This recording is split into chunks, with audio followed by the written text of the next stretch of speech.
بسم الله الرحمن الرحيم. وبالسند المتصل الى الامام الهمام الحافظ الحجة امير المؤمنين في الحديث محمد بن اسماعيل بن ابراهيم بن المغيرة بن البرديس والجوفي البخاري نفعنا الله بعلومه وفيوضه امين يا رب العالمين. باب لا يشهد على شهادة جور اذا اشهد. بسم الله الرحمن الرحیم. الحمدللہ رب العالمین والصلاة والسلام علی سید الانبیاء والمرسلین محمد وعلی آلہ وصحبہ اجمعین، اما بعد. کتاب الشہادت چل رہی تھی اور شہادت کے سلسلے میں گواہی دینے کے سلسلے میں اگر گواہی دی جائے تو زبردستی کی جائے تو اس کے بعد میں کیا ہوتا ہے؟ مصنف رحمۃ اللہ تعالیٰ علیہ اس کو بتا رہے ہیں. جی حدثنا عبدان قال اخبرنا عبد الله قال اخبرنا ابو حيان التيمي عن الشعبي عن النعمان بن بشير رضي الله تعالى عنهما قال سألتني ابي بعد الموت بديل من مالي ثم بدا له فوهبها لي فقالت لا ارضى حتى تشهد النبي صلى الله عليه وسلم فاخذ بيدي وانا غلام فاتى بي النبي صلى الله عليه وسلم فقال ان امه بنت رواحه سالتني بعد الموت بديل هذا وقال الك ولد سواه قال نعم قال فأراه قال لا تشهدني على جوري وقال ابو حديث عن الشعبي لا اشهد على جوري. اگر کسی آدمی نے کوئی ناجائز ہبہ کیا ہو اور اس ناجائز ہبہ کو تم کو گواہ بنایا جائے تو گواہ بننا درست ہے یا درست نہیں ہے، اس مسئلے کو امام بخاری رحمۃ اللہ تعالیٰ علیہ نے یہاں پر ذکر کیا ہے. اور واقعی ذکر کیا کہ ایک صحابی تھے کہ اس نے کسی عورت کے ساتھ دوسری عورت کے ساتھ شادی کی تھی، اس کو ایک بچہ پیدا ہوا تو اس نے اپنے شوہر کو کہا کہ میرے بچے کو کوئی چیز ہدیے میں تو تمہیں دینی چاہیے، اور اس سلسلے میں اس نے اس کو راضی کرنے کے لیے ان کے لڑکے کو کیا ہے کوئی چیز ہدیے میں دی. ہدیے میں دینے کے بعد عورت نے کہا کہ جب تک اس ہدیے کے اوپر حضور اکرم صلی اللہ علیہ وسلم کی طرف سے توثیق نہ ہو جائے وہاں تک میں مطمئن نہیں ہوں. اس وجہ سے تم حضور اکرم صلی اللہ علیہ وسلم کے پاس جاؤ اور جا کر حضور اکرم صلی اللہ علیہ وسلم کو یہ بتاؤ کہ میں نے اس لڑکے کو یہ مکان، یہ زمین، یہ جائیداد، یہ پیسے جو کچھ بھی ہے دیے ہیں. حضور اکرم صلی اللہ علیہ وسلم کے پاس وہ صحابی بیٹے کو لے کر گئے. حضور اکرم صلی اللہ علیہ وسلم نے پوچھا اس بیٹے کے علاوہ بھی میرے پاس کچھ بیٹے ہیں، اس عورت سے دوسری عورت سے کہاں ہے؟ حضور صلی اللہ علیہ وسلم نے پوچھا کہ سب کو دیا ہے؟ کہا کہ نہیں، میں تو ایک ہی کو دیا ہے. تو حضور اکرم صلی اللہ علیہ وسلم نے فرمایا کہ جب تمہارے بیٹے ہونے کے ناطے سب بیٹے برابر ہے، کبھی ایک کو دیا نہ ترجیح کرنا، یہ ترجیح بجائے راجے ہیں، یہ قسم کا ظلم ہے، سامنے والوں کا حق مانا جاتا ہے. اس وجہ سے میں اس کے اوپر گواہ نہیں بنتا.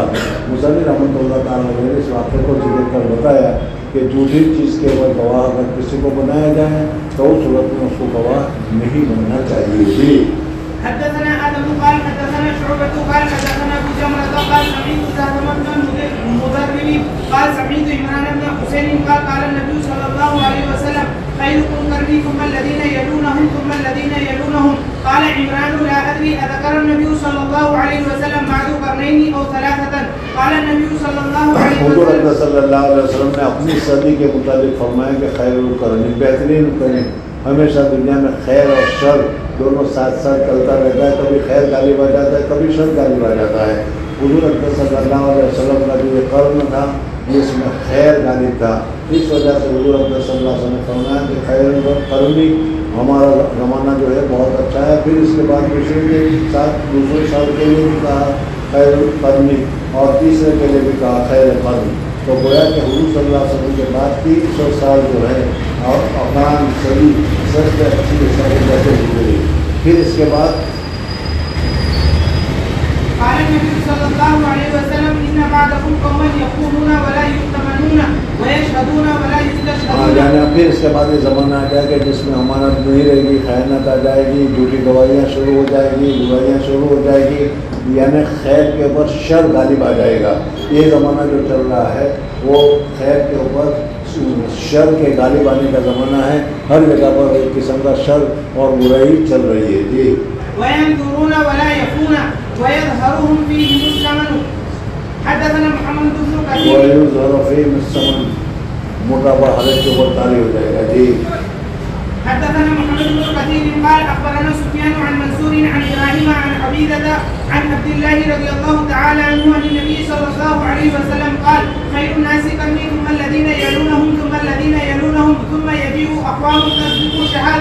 أحدهم یعنی پھر اس کے اور میں گواہی جھوٹی گواہیاں دینا عام ہو جائے گا. جس کو آج کل دیکھو کورٹ میں جاؤ اور 100 روپے 200 روپے دینے کے لیے تیار ہو جاؤ, وہی جھوٹے گواہ تم کو مل جائیں گے اور وہ جھوٹی گواہیاں دینا شروع کر دیں گے. جی أقوام تسبق شهادة أحدهم يمينه ويمينه شهادته قال إبراهيم وكانوا يضربوننا على الشهادة والعهد. باب ما قيل في شهادة الزور. جھوٹی گواہی دینا کتنا سب سے بڑا گناہ ہے, کبیرہ گناہ میں سے ہے. تو جھوٹی گواہی دینا کیا کتنا برا ہے اس کو اس باب میں بتایا گیا ہے. جی لقوله تعالى والذين لا يشهدون الزور وكتمان الشهادة وقوله ولا تكتموا الشهادة ومن يكتمها فإنه آثم قلبه. اگر تمہیں کوئی گواہی معلوم ہے اور اس کی ذریعے سے اگر تم گواہی دے دو تو اس حقدار کا حق پہنچتا ہے, یہ حقدار کو کامیابی ہوتی ہے. اور تم جان بوجھ کر گواہی نہیں دیتے ہو تو یہ تمہارا جان بوجھ کر گواہی نہ دینا, حق کو چھپانا, یہ زور ہوگا, ظلم ہوگا. جی والله بما تعملون عليم.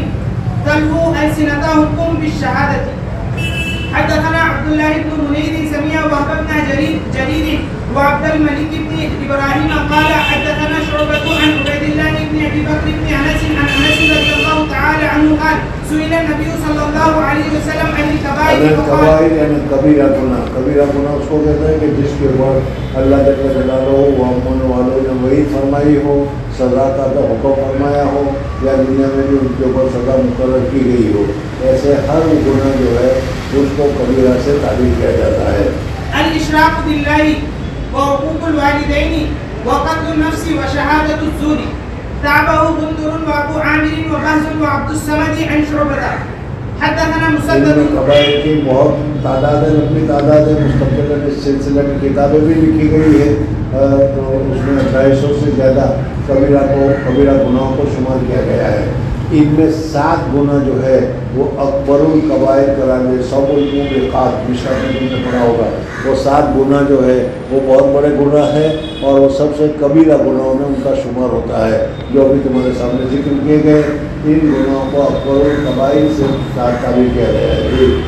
حدثنا مسدد قال حدثنا بشر بن مفضل قال حدثنا جريري عن عبد الرحمن بن ابي بكر عن ابيه قال قال النبي صلى الله عليه وسلم الا انبئكم باكبر الكبائر. صلی اللہ علیہ وسلم نے فرمایا کہ میں تم کو اکبر القبائر کا اطلاع نہ دوں.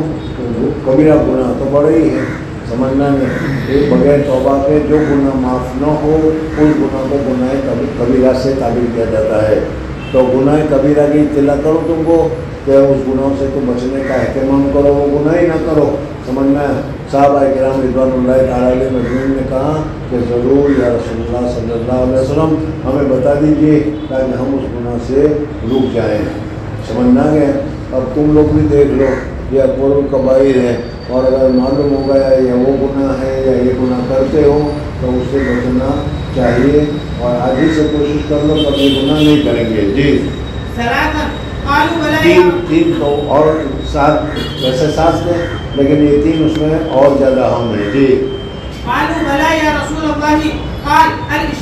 اللہ جل جلالہ کے ساتھ کسی کو شریک ٹھہرانا, شرک کرنا بہت بڑا گناہ ہے. ظاہر بات ہے شرک کرنے کی وجہ سے آدمی ایمان سے نکل جاتا ہے اور دین اب تک کی جتنی بھی نیکیاں کی ہو وہ ساری کی ساری نیکیاں حفظ ہو جاتی ہے. ایک کوئی کلمہ کہ شرک کر دو, یا شرک کلمہ کہہ دو. جی والدین کی نافرمانی کرنا یہ بھی بہت بڑا گناہ ہے. سمجھنا ہے. اللہ تبارک و تعالیٰ نے اپنی عبادت کے بعد ان تعبدوا اللہ وبالوالدین احسانا, پھر اس کے بعد والدین کے ساتھ احسان کرنے کا حکم دیا ہے. اسی طریقے سے نافرمانی میں والدین کی نافرمانی کو اکبر القبائر سے تعبیر کیا گیا ہے. دوسری بات یہ ہے کہ والدین کی نافرمانی کرنے کا سزا تو اللہ تبارک و تعالیٰ کے یہاں ملے گی, لیکن دنیا میں بھی اس کا اثر ملتا ہے کہ آدمی کے رزق میں تنگی ہوتی ہے اور والدین کے ساتھ جیسا تم برتاؤ کرو گے تمہاری اولاد بھی تمہارے ساتھ ویسا ہی برتاؤ کرے گی. سمجھنا گیا. اس وجہ سے والدین کی عزت کرنی چاہیے, احترام کرنا چاہیے, بے عزتی نہیں کرنی چاہیے. جی بہت جلس اور حضور صلی اللہ علیہ وسلم ٹیک لگا کر بیٹھے تھے, ایک دم سیدھے بیٹھ گئے اور فرمایا وہ قول زور, جھوٹ بولنے سے احتراز کرو، جھوٹ بولنے سے بچو، جھوٹ بھی بہت بڑا گناہ ہے، اکبر الکبائر ہے، اور دوسرے گناہوں کو بھی بتایا لیکن جھوٹ کے لیے ذرا اہتمام کیا، اور کثرت کے ساتھ حضور اقدس صلی اللہ علیہ وسلم تاکید کرتے رہے جھوٹ سے بچنے کی، وقول الزور، فقال الا وقول الزور فما زال يكررها حضور اقدس صلی اللہ علیہ وسلم بار بار اس کو کہتے رہے تاکہ اچھی طریقے سے تمہاری سمجھ میں آ جائے، اور پھر فوراً تم جھوٹ سے احتراز کرنے لگو، جھوٹ بولنے سے توبہ کرنے لگو، اور ارادہ کر لو کہ اب سے جھوٹ نہیں بولیں گے۔ اس وجہ سے حضور اقدس صلی اللہ علیہ وسلم قول الزور قول الزور قول الزور کرتے رہے۔ صحابہ کرام رضوان اللہ تعالیٰ علیہ مجمعین حضور اقدس صلی اللہ علیہ وسلم کی اس رائے کو سمجھ گئے کہ کیوں ایک جملے کو بار بار کہہ رہے ہیں، سمجھ میں، جس سے بہت زیادہ بچنے کی ضرورت ہے۔ اس وجہ سے خود ہی طے کر لو کہ آج سے جھوٹ نہیں بولیں، مر جائیں گے لیکن جھوٹ نہیں بولیں گے، تو پھر اس صورت میں کیا ہو جائے گا، یہ جھوٹ جو ہے بہت بڑا گناہ ہے، اللہ تبارک و تعالیٰ حفاظت نصیب کرے۔ جی حتى قلنا ليته سكت وقال اسماعيل بن ابراهيم حدثنا الجريري حدثنا عبد الرحمن باب شهادة الأعمى وعمله ونكاحه وإنكاحه شامی ومبايعته۔ رحمۃ اللہ تعالیٰ علیہ اب یہاں سے بتاتے ہیں کہ اگر کوئی نابینا آدمی ہے، نابینا آدمی اپنے بینائی کی حالت میں اگر کوئی چیز دیکھی ہے اور اس کی گواہی دیتا ہے تو وہ تو جائز ہے، وہ تو درست ہے، لیکن اندھے پن کی حالت میں اگر وہ گواہی دیتا ہے، اندھا ہے، تو اس صورت میں اس اندھے کی گواہی معتبر ہوگی یا معتبر نہیں ہوگی، اور ان چیزوں میں اس کو بتا شہادت العامہ، باب شهادة الأعمى وأمره ونكاحه وإنكاحه ومبايعته وقبوله بالتأذين وغيره وما يعرف بالأصوات۔ ہاں جو آواز کے ذریعے سے پہچان لیا جاتا ہے تو اس صورت میں وہ کہتا ہے کہ میں نے آواز کو پہچان لیا اور وہ فلانے کا آواز تھا۔ جی وأجاز شهادته القاسم والحسن وابن سيرين والزهري وعطاء، وقال الشعبي يجوز شهادته إذا كان عادلا، وقال الحكم رب شيء تجوز فيه، وقال الزهري أرأيت ابن عباس لو شهد على شهادة أكنت ترده، وكان ابن عباس رضي الله تعالى عنهما يبعث رجلا إذا غابت الشمس أفطر وسأل عن الفجر فإذا قيل طلع صلى ركعتين، وقال سليمان بن يسار استأذنت على عائشة فعرف الصوت فقالت سليمان ادخل فإنك مملوك ما بقي عليك شيء، فأجاز سمرة بن جندب رضي الله تعالى عنهما شهادة امرأة منتقبة۔ پردے میں ہو، پردے میں ہم منتقبہ کے معنی پردے نقاب میں ہو تو اس صورت میں اگر وہ گواہی دیتی ہے تو اس کا اعتبار کیا جائے گا یا نہیں۔ جی حدثنا محمد بن عبيد بن ميمون قال حدثنا عيسى بن يونس عن هشام عن أبيه عن عائشة رضي الله تعالى عنها قالت سمع النبي صلى الله عليه وسلم رجلا يقرأ في المسجد فقال رحمه الله لقد أذكرني كذا آية أسقطتهن من سورة كذا وكذا، وزاد عباد بن عبد الله عن عائشة رضي الله تعالى عنه تهجد النبي صلى الله عليه وسلم في بيته فسمع صوت عباد يصلي في المسجد فقال يا عائشة الصوت عباد هذا؟ قلت نعم۔ یعنی حضور صلی اللہ علیہ وسلم آواز کے ذریعے سے پہچان گئے کہ یہ فلانا آدمی ہے جو قرآن پڑھ رہا ہے، تو معلوم ہوا کہ پردے کے پیچھے سے آواز کے ذریعے سے بھی معرفت حاصل ہو سکتی ہے۔ جی قلت نعم قال اللهم ارحم عبادا۔ حدثنا مالك بن اسماعيل قال حدثنا عبد العزيز بن ابي سلمة قال اخبرني ابن شهاب عن سالم بن عبد الله عن عبد الله بن عمر رضي الله تعالى عنهما قال قال النبي صلى الله عليه وسلم ان بلالا يؤذن بليل فقولوا اس واشربوا۔ وجہ سے کہ حضور حضرت بلال رضی اللہ تعالیٰ عنہ بینا تھے اور اس صورت میں وہ تہجد سے پہلے یعنی صبح صادق سے پہلے وہ اذان دیا کرتے تھے، اور اس اذان دینے کا مقصد یہی تھا کہ جو لوگ رات بھر تہجد میں لگے ہوئے ہیں وہ تھوڑی دیر کے لیے سستا لیں، اس وجہ سے جب صبح صادق ہو کر نماز کا وقت ہونے والا ہے، یا جو لوگ رات بھر سوئے ہوئے تھے اب اس اذان کو سن کر وہ اٹھ جائے تاکہ 2 رکعت نفل پڑھ لے تاکہ تہجد پڑھنے کا ثواب مل جائے۔ اس وجہ سے حضرت بلال رضی اللہ تعالیٰ عنہ صبح صادق سے پہلے اذان دیا کرتے تھے۔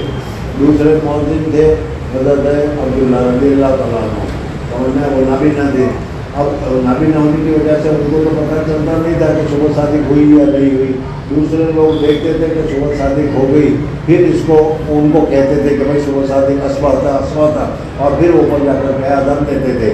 اس لیے حضور اکرم صلی اللہ علیہ وسلم نے فرمایا کہ بلال اذان دے اس وقت صبح صادق نہیں ہوتی، اس وجہ سے وہ کھانا پینا روزہ سحری وغیرہ کرنا جائز اور درست ہے۔ اور حضرت عبداللہ ابن کیا ہے ابن مکتوم رضی اللہ تعالیٰ عنہ نبینا ہے اور وہ اذان دیتے ہیں تو وہ صبح صادق کے بعد دیتے ہیں. اس وجہ سے صبح صادق کے بعد نماز کا وقت شروع ہو جاتا ہے. تہجد وغیرہ پڑھنا کھانا پینا جائز نہیں ہوتا. جی فكلوا واشربوا حتى يؤذن ابن ام مكتوم او قال حتى تسمعوا اذان ابن ام مكتوم وكان ابن ام مكتوم رجلا اعمى لا يؤذن حتى يقول له الناس اصبحت. تو معلوم ہے کہ اندھا اگر اذان دے تو اس سے پتہ چل جائے گا کہ صبح صادق ہو گئی. کیوں؟ اس وجہ سے کہ اس کو اطلاع دی گئی ہے، اس کی وجہ سے ٹھیک ہے. جی حدثنا زياد بن يحيى قال حدثنا حاتم بن وردان قال حدثنا ايوب عن عبد الله بن ابي مليكه عن المسور بن مخرمه رضي الله تعالى عنهما قال قدمت على النبي صلى الله عليه وسلم أدبية وقال لي ابي مخرمه انطلق بنا اليه عسى ان يعطينا ابھی بما شئنا. مخرمہ نے اپنے بیٹے کو کہا کہ حضور صلی اللہ علیہ وسلم کے پاس کچھ چیز آئی ہے، چلو ہم چلتے ہیں، کچھ ہدیہ وغیرہ مل جائے گا. حضور اکرم صلی اللہ علیہ وسلم کو بھی ان کے ساتھ تعلق تھا. اس وجہ سے جو چیزیں آئی تھی حضور صلی اللہ علیہ وسلم نے تقسیم تو کی تھی، لیکن دو چیزیں نکال کر پہلے سے رکھ دی تھی. ان لوگوں ہی کے لیے رکھ دی تھی جن کے لیے یہ ابھی لینے کے لیے جا رہے ہیں. فقام ابي على الباب فتكلم فقام ابی علی الباب، میرے ابا جان جو ہے حضور صلی اللہ علیہ وسلم کے دروازے پر کھڑے ہو گئے. فعرف النبي صلى الله عليه وسلم صوته فخرج النبي صلى الله عليه وسلم مصنف رحمۃ ومعه اللہ علیہ اس میں بتاتے ہیں کہ آواز کے ذریعے سے بھی معرفت حاصل ہو جاتی ہے. دیکھو یہاں پر حضور صلی اللہ علیہ وسلم کو آواز کے ذریعے سے معلوم ہو گئی کہ ابھی مخرم آئے ہیں، اس لیے حضور اکرم صلی اللہ علیہ وسلم وہ چیز لے کر آ گئے. تو معلوم ہوا کہ اگر اس طریقے سے کوئی آدمی شہادت دیتا ہے کہ میں نے اس کی آواز سنی تھی تو یہ درست ہے. جی ومعه تبع وهو يريد محاسنه وهو يقول خبأت هذا لك خبأت هذا لك. باب شهادة النساء وقوله اس طریقے سے مردوں کی گواہی معتبر ہے، اس طریقے سے عورتوں کی بھی گواہی معتبر ہے، لیکن عورتوں کی گواہی میں دو عورتیں ہونی چاہیے تو وہ دو عورتیں ایک مرد کے برابر قرار دی جائے گی. وقوله تعالى فإن لم يكونا رجلين فرجل وامرأتان. حدثنا ابن ابي مريم قال اخبرنا محمد بن جعفر قال اخبرني زيد عن عياض بن عبد الله عن ابي سعيد رضي الله تعالى عنه قال قال النبي صلى الله عليه وسلم اليس شهادة امرأة مثل نصف شهادة الرجل قلنا بلى قال فذا. یہ ایک حدیث کا ٹکڑا ہے، ہو سکتا ہے کہ یاد آ گئی ہو. حضور اکرم صلی اللہ علیہ وسلم کے موقع پر نکلے اور عورتوں کے پاس گواہی عورتوں کے پاس گئے اور وہاں جا کر حضور اکرم صلی اللہ علیہ وسلم نے کہا میں نے زیادہ تعداد جہنم میں تم لوگوں کی دیکھی ہے. سمجھ میں نے اس سے پوچھا کہ بیما یا رسول اللہ کس وجہ سے؟ تو حضور اکرم صلی اللہ علیہ وسلم نے بتایا اس حدیث میں بتایا جا رہا ہے. جی قال فذلك من نقصان عقلها. باب شهادة الإماء والعبيد. غلام گواہی دے تو اس کی غلام کی گواہی معتبر ہوگی یا نہیں؟ باندھی اگر گواہی دے تو اس باندھی کی گواہی معتبر ہوگی یا نہیں؟ اس کو ذکر کرے. وقال انس رضي الله تعالى عنه شهادة العبد جائزة إذا كان عبدا وأجازه شريح وزهارة بن أوفى. وقال ابن سيرين شهادته جائزة إذا العبد لسيده وأجازه الحسن وإبراهيم في الشيء التافي. وقال شريح كلهم بنو عبيد المهلمين. حدثنا أبو عاصم عن جرير عن ابن أبي مليكة عن عقبة بن الحارث رضي الله تعالى عنه. وحدثنا علي بن عبد الله قال حدثنا يحيى بن سعيد عن ابن جرير عن ابن أبي مليكة قال حدثني عقبة بن الحارث رضي الله تعالى عنه أو سمعته منه أنه تزوج أم يحيى بنت أبي إيهاب. قال فجاءت أمة سوداء فقالت قد أرضعتكما فذكرت ذلك للنبي صلى الله عليه وسلم فعارض عني. قال فتنحيت فذكرت ذلك له. قال وكيف؟ یعنی حضور اکرم صلی اللہ علیہ وسلم سے کہا تو حضور صلی اللہ علیہ وسلم نے جواب نہیں دیا تو میں پھر گیا، پھر حضور صلی اللہ علیہ وسلم سے میں نے پوچھا تو حضور اکرم صلی اللہ علیہ وسلم فرمایا قد ذکرت لک له فتنحیت فذکرت. دوسری مرتبہ میں نے کہا تو حضور صلی اللہ علیہ وسلم نے فرمایا وکیف وقد زعمت. ارے جب ایک مرتبہ دل میں شبہ پیدا ہو گیا یہ میری بہن ہے، سمجھ میں نہیں، تو پھر بیوی ہونے کا جو جذبہ اور جوش ہوگا وہ نہیں پایا جائے گا. بہن کے ساتھ جذبہ اور ہوتا ہے، بیوی کے ساتھ شہوت کا جذبہ اور ہوتا ہے. سمجھ میں آئے یہ حضور صلی اللہ علیہ وسلم نے منع فرمایا کہ اب اس کو نکال دو، دوسری لے آؤ. وقت زام کا وكيف وقد زعمت أن قد أرضعتكما فنهاه عنها. باب شهادة المرضعة. اگر کوئی ایسی گواہی ہے جو عورتیں ہی جان سکتی ہے اور انہیں کو معلوم ہو سکتی ہے تو اس صورت میں ایک عورت کی گواہی بھی کافی ہو جائے گی، ورنہ دو عورتوں کی گواہی ضروری ہے، سمجھنا، مرضعہ کے سلسلے میں، رضاعت کے سلسلے میں۔ جی حدثنا ابو عاصم عن عمر بن سعيد عن ابن ابي مليكة عن عقبة بن الحارث رضي الله تعالى عنه قال تزوجت امرأة فجاءت امرأة فقالت إني أرضعتكما فأعطيت فذكرت للنبي صلى الله عليه وسلم فقال كيف وقت کی کیسے تم اس کے ساتھ رہ سکتے ہو، حالانکہ وہ تمہارے لیے کہا گیا ہے کہ میں نے دونوں کو دودھ پلایا ہے، تو تمہارے دل میں یہ بات بیٹھ گئی کہ یہ تو میری بہن ہے۔ جی دعها عنك أو نحوه. حديث الإفك. باب تعديل النساء بعضهن بعضا. مصنف رحمۃ اللہ تعالیٰ علیہ نے یہاں پر حضرت عائشہ صدیقہ رضی اللہ تعالیٰ عنہ کے وہ جو تہمت لگائی گئی تھی سمجھنا زنا کی، اس کو پوری تفصیل کے ساتھ تمہارے ساتھ ذکر کر رہے ہیں، سمجھنا گیا۔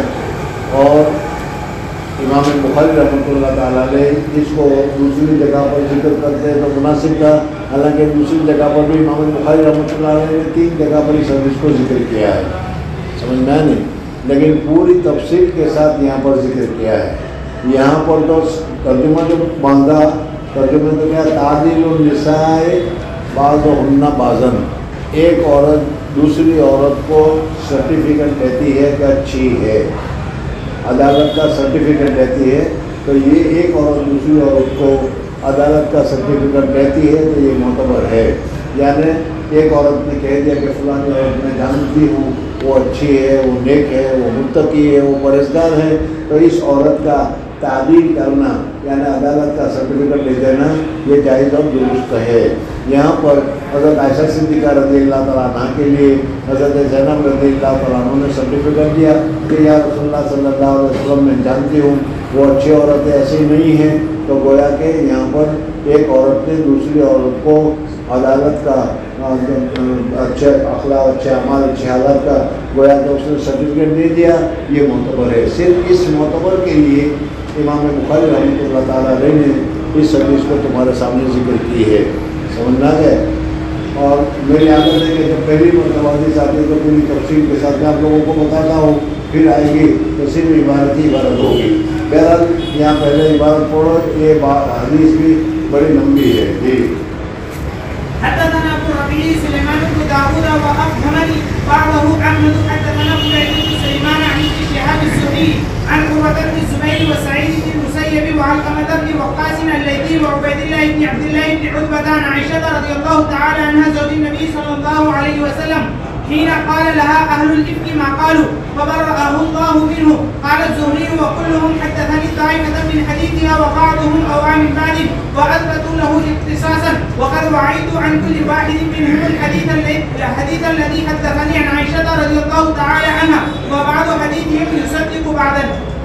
زعموا أن عائشة رضي الله تعالى عنها قالت كان رسول الله صلى الله عليه وسلم إذا أراد أن يخرج سفرا أقرى بين أزواجه فأيتهن خرج سهمها خرج بها معه فأقرى بيننا في غزاة غزاها فخرج سهمي فخرجت معه بعدما أنزل الحجاب فأنا أكمل في حوضج وأنزل فيه فسرنا حتى إذا فرغ رسول الله صلى الله عليه وسلم من غزوته تلك وقفل ودنونا من المدينة آذن ليلة بالرحيل أذن ليلة بالرحيل فقمت حين آذنوا بالرحيل فمشيت حتى جاوزت الجيش فلما قضيت شاني أقبلت إلى الرحل فلمست صدري فإذا حدت لي من جزع أظفار قد انقطع فرجعت فالتمست عدي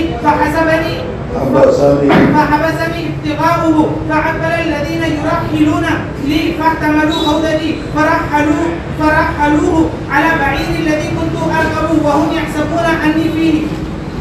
وكان النساء إذا ذاك خفافا لم يأكلن ولم يغشهن اللحم وإنما يأكلن علكة من الطعام فلم يستنكر القوم حين رفعوه تلك الحوضة فاحتملوه وكنت جارية حديثة السن فبعثوا الجمل وساروا ووجدت عقدي بعد ما استمر الجيش فجئت منزلهم وليس فيه أحد فأممت منزلي الذي كنت فيه الذي كنت به، فظننت أنهم سيفقدوني ويرجعون إلي، فبين أنا جالسة غلبتني عناي فنمت. وكان صفوان بن المعطل السلمي ثم الذكواني من وراء الجيش، فأصبح عندي منزلي فرأى صوت إنسان نائم فأتاني، وكان يراني قبل الحجاب، فاستيقظت باسترجاعه حين أناخ راحلته، فوتي يداها فركبتها، فانطلق يقود بي الراحلة حتى أتينا الجيش بعدما نزلوا معرسين في نهر الظهيرة، فهلك من هلك. وكان الذي تولى الإفك عبد الله بن أبي بن سلولة. فقدمنا المدينة فاشتقيت بها شهرا، والناس يفيقون من قول أصحاب الإفك ويريبني في وجعي أني لا أرى من النبي صلى الله عليه وسلم اللطف الذي كنت أرى منه حين أمرض، إنما يدخل فيسلم ثم يقول كيف تيكم، لا أشعر بشيء من ذلك حتى نكحت. فخرجت أنا وأم مستحم قبل المناصب متبرزون، لا نخرج إلا ليلا إلى ليل، وذلك قبل أن تتخذ الكنوف قريبا من بيوتنا، وأمرنا أمر العرب الأول في البرية أو في التنزل.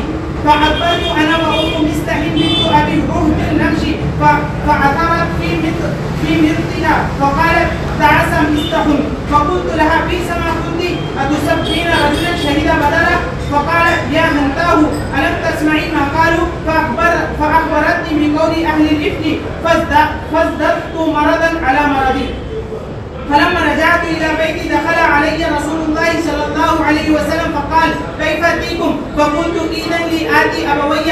قالت وأنا حينئذ يريد أن أستيقن الخبر من قبلهما، فأذن لي رسول الله صلى الله عليه وسلم، فأتيت أبوي فقلت لأمي ما يتحدث به الناس، فقالت يا بنية هوني على نفسك الشان، فوالله لقلما كانت امرأة قد وضيئة عند رجل يحبها ولها ضرائر إلا أكثرنا عليها، فقلت سبحان الله ولقد تحدث الناس بهذا. قالت فبت تلك الليلة حتى أصبحت لا يرقو لي دمع ولا أكتحل بنوم، ثم أصبحت فدعا رسول الله صلى الله عليه وسلم علي بن أبي طالب وأسامة بن زيد حين استلبث الوحي يستشيرهما في فراق أهله، فأما أسامة فأشار عليه بالذي يعلم بنفسه من البد لهم. قال أسامة أهلك يا رسول الله لا نعلم والله إلا خيرا. وأما علي بن أبي طالب فقال يا رسول الله لن يضيق الله عليك والنساء سباها كثير، وسل الجارية تسكت. فدعا رسول الله صلى الله عليه وسلم بريرة فقال يا بريرة هل رأيت فيها شيئا يليقك؟ فقالت بريرة لا والذي بعثك بالحق إن رأيت فيها أمرا أغمسه عليها أكثر من أنها جارية حديثة السن تنام عن العجين فأعطيني الداجن فتأكله. فقام رسول الله صلى الله عليه وسلم من يومه فاستعذر من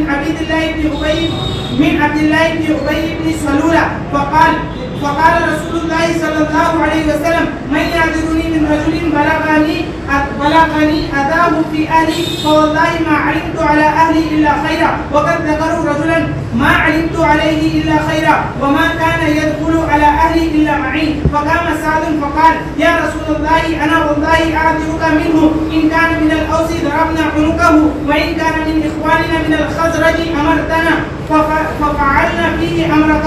فقام سعد بن عبادة وهو سيد الخزرج، وكان قبل ذلك رجلا صالحا، وكان احتملته الحمية، فقال كذبت لعمر الله لا تقتلوه ولا تقدروا على ذلك. وكان أسيد بن الخضير فقال كذبت لعمر الله لنقتلنه فإنك منافق تجادل عن المنافقين. فثار الحيان الأوس والخزرج حتى هموا ورسول الله صلى الله عليه وسلم على المنبر، فنزل فخفضهم حتى سكتوا وسكتا. قالت وبقيت يومي ولا يرقع لي دمع ولا أكتحل بنوم، فأصبح عندي أبواي وقد بقيت ليلتي ويومي حتى أظن أن البكاء فالق كبدي. قالت فبينهما جالسان عندي وأنا أبكي إذا استأذنت امرأة من الأنصار فأذنت لها فجلست تبكي معي، وبين نحن كذلك إذ دخل رسول الله الله صلى الله عليه وسلم فجلس ولم يجلس عندي من يوم قيل لي ما قيل قبلها وقد مكث شهرا لا يوحى إليه في شأن شيء. قالت فتشهد ثم قال يا عائشة فإنه قد بلغني عنك كذا وكذا فإن كنت بريئة فسيبرئك الله وإن كنت الممت بذنب فاستغفر الله وتوبي إليه فإن العبد إذا اعترف بذنبه ثم تاب الله عليه. فلما قضى رسول الله صلى الله عليه وسلم مقالته قلس دمي حتى ما أحس منه قطرة وقلت لأبي أجب عني رسول الله صلى الله عليه وسلم. قال والله ما أدري ما أقول لرسول الله صلى الله عليه وسلم. فقلت لأمي أجيبي عني رسول الله صلى الله عليه وسلم فيما قال. قالت والله ما أدري ما أقول لرسول الله صلى الله عليه وسلم. فقلت وأنا جارية حديثة السن لا أقرأ كثيرا من القرآن. فقلت إني والله قد علمت أنكم سمعتم ما يتحدث به الناس ووقر في أنفسكم وصدقتم به ولئن قلت لكم إني بريئة والله يعلم أني لبريئة لا تصدقوني بذلك ولئن اعترفت لكم بأمر والله يعلم أني بريئة لتصدقوني والله ما أجد لي ولكم مثلا إلا أبا يوسف إذ قال فصبر جميل والله المستعان على ما تصفون. ثم تحولت على فراشي وأنا أرجو أن يبرئني الله ولكن والله ما ظننت أن ينزل في شأن وحي وأنا أحقر في نفسي من أن يتكلم بالقرآن في أمري ولكني كنت أرجو أن يرى رسول الله صلى الله عليه وسلم في النوم رؤيا تبرئني فوالله ما رام مجلسه ولا خرج أحد من أهل البيت حتى أنزل عليه الوحي فأخذه ما كان يأخذه من البرحاء حتى إنه ليتحدر منه مثل الجمان من العرق في يوم شاد. فلما سئل عن رسول الله صلى الله عليه وسلم وهو يضحك وكان أول كلمة تكلم بها أن قال لي يا عائشة احمد الله فقد برأك الله. فقالت لي أمي وقومي إلى رسول الله صلى الله عليه وسلم. فقلت لا والله لا أقوم إليه ولا أحمد إلا الله. فأنزل الله عز وجل إن الذين جاءوا بالإفك عصبة منكم الآيات. فلما أنزل الله هذا في براءتي قال أبو بكر الصديق وكان ينفق على مستح بن أثاثة لقرابته منه والله لا أنفق على مستح شيئا أبدا بعدما قال لعائشة. فأنزل الله ولا يأتلي أولي الفضل منكم والسعة أن يؤتوا إلى قوله غفور رحيم. فقال أبو بكر بلى والله إني لأحب أن يغفر الله لي. فرجع إلى مستح الذي كان يجري عليه. وكان رسول الله صلى الله عليه وسلم سأل زينب بنت جحش عن عمرو فقال يا زينب